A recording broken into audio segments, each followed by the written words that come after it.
Are poorer people willing to take upon more risk? We look at the graph that Rizzo presented in class with utility up here and safety down here. We would imagine, or we would assume, yes, they would.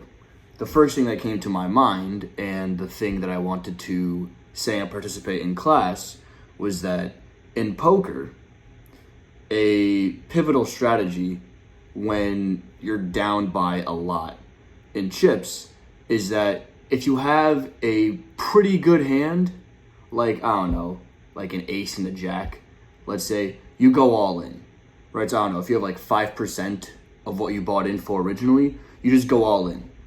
You go all in pre-flop, that is, right? So before you even see the cards that are on the table, which you can then really see how good your hand is, before even knowing the possibility of how good your hand could be, you go all in. It's a very aggressive strategy, but one worth doing when you're down so much in chips, right? So you, in that sense, right, you being poor forces you to take upon, or leads you to take upon, more risk.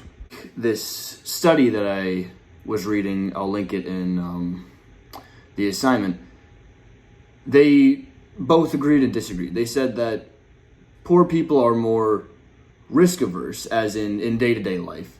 They're more risk averse because they have more to lose, essentially. But like what I said with poker, when it comes to gambling, it's different. When they have a disadvantage to opponent, they play differently and they're willing to take upon more risk. They're more risk tolerant. This ties into injury, of course, and we talked a lot about injury throughout the week in class. And I know a thing or two about injuries. I've had 4 surgeries on my body due to sports. Elbow and shoulder was from baseball, and then 2 on the same knee for basketball. Now, given my anatomy relative to other 21-year-old men, I guess you can say that I'm poorer in that sense. I'm at a disadvantage. There's clearly something up with at least the right-hand side of my body. So, does that make me poor? Sure, let's say it does.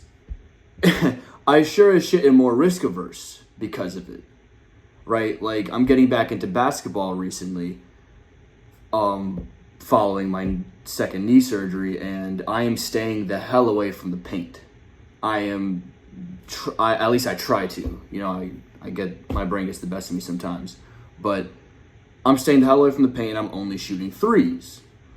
So, I guess when we go back to the curve, that doesn't really apply to me, right? Because I am poorer, but I'm a lot more risk averse. However, I do have mommy and daddy paying for my surgeries.